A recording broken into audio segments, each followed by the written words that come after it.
Now, exactly how has the court gone about identifying some rights, for example, the right to an abortion, but not the right to engage in adult consensual sexual activity, sodomy, for example, as fundamental rights that get special protection under substantive due process? Well, it's fair to say that we're not talking about a general right of privacy. That would be way too broad.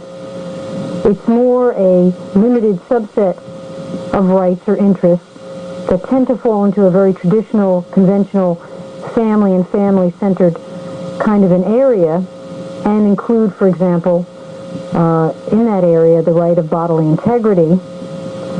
But to figure out how the court has actually gone about this business is, to say the least, somewhat imprecise, and there's something of an arbitrary quality to all of this, and no doubt you'll have to wrestle with this imprecision.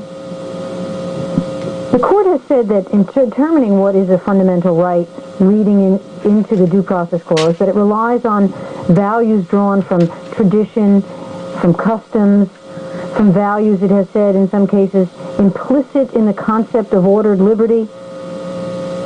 And in a more recent case, the court said what it does, it uses reasoned judgment to see whether certain interests are of such importance to society or to an individual that they should be deemed fundamental. And so they make these references to these sort of general sources to determine what are fundamental rights. Now, we have that, but we also have, when you look at these materials, the benefit of these precedents. If you're asked whether a particular kind of behavior should be deemed a fundamental right under substantive due process, note that the court is very reluctant to expand these rights.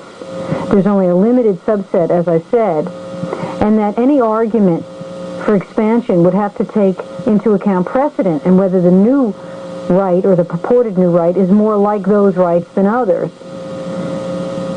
Now note again, if you do have a fundamental right, the court applies this more stringent compelling interest, compelling justification test, and to see how that works, consider the case of Zablocki versus Red Hale involving the right to marry and divorce. In that case, the court said that there is a right to marry and divorce. It's a fundamental right, and it gets stringent protection. And in that case, the court struck down a law that said if somebody was married before and was under an order to support minor children, they couldn't get married again unless they went to a judge and got permission, which permission would be based on proving that the children would never become wards of the state. And the court said, well, look at how this law operates. It's a substantial burden on the right to marry. In fact, with respect to poor persons, it can be a complete barrier to the right to marry. Judging this fundamental right under substantive due process, the court said, okay, maybe you have a compelling interest to assure continued payments of support to the minor children, but it was a very poor way to do it. The law was not well tailored. The person affected by this law could go out of state and get married, and then it would be difficult perhaps to enforce the support payments. Or the person could just live with somebody else and have more children without the benefit of marriage. It wasn't a very well-tailored law, and it was struck down. Now, some have asked, why is the court more justified, if it is, in providing active review to these fundamental personal rights than it was to providing more active review to substantive economic rights, as in Lochner? Well, here again, we don't have thoroughly convincing arguments, but among the things proponents have said about why we would have this sort of two-tiered approach, greater protection for personal rights, less protection for economic rights, they've said first that personal rights are more deserving of judicial solicitude because there's simply a hierarchy between rights of that kind, they're more important, and ordinary marketplace kinds of interests. Critics have responded that this is nothing but a double standard. The fact of the matter is, property rights may be just as personal and just as important, but that's one argument. Another argument, commentators sometimes have said that maybe the ordinary political process is adequate to protect property rights and marketplace rights, but it's not sufficient. It's not adequate to protect personal rights, where you have individuals' private choices, such as they are, which may not necessarily be respected by the majority. Property rights have a greater likelihood of being protected in the political process. And finally, there's the argument that maybe the courts have a greater capability, a greater capacity, if you will, to protect personal liberty rights as opposed to economic or marketplace rights. Maybe legislatures appropriately have the higher degree of competence over courts in matters involving economics and social interests, but maybe the court's insularity, its sensitivity to minority beliefs and practices, are such that courts are better able to protect personal rights. Okay, so you have these fundamental rights. They're protected under a compelling test rather than rational basis review. But I'd like to turn now to focus with some particularity on the abortion decisions. Now, the case announcing the fundamental right to an abortion under substantive due process is, of course, Roe versus Wade. And in that case, the court didn't spend a lot of time explaining how or why a woman's right to choose an abortion is within fundamental personal liberty protected by substantive due process as a fundamental right. But it did say that the decision of a woman, whether to bear or have a child, is certainly encompassed within fundamental rights substantive due process. Now, the Supreme Court has later added more detail to this. It has described the decision to have an abortion as a profound, personal, life-defining, intimate decision, one that directly implicates a woman's bodily integrity also, and in that sense it has described it as fundamental. But in Roe versus Wade, having decided that this is a fundamental right, entitled to stringent judicial protection under the compelling justification test, or strict scrutiny test as we sometimes call it, the court went on to consider under what circumstances abortion could be regulated by the states. It was considering the Texas abortion statute, which basically outlawed it unless the life of the mother was in jeopardy. And in applying the compelling interest test, the court said that at least in the first 2 trimesters of pregnancy prior to viability, the state lacked a compelling interest to limit or to prohibit abortion. And therefore, it pretty much left the decision about an abortion to a woman to decide for herself, because the state wouldn't have a strong enough interest to regulate it in the pre-viability time period.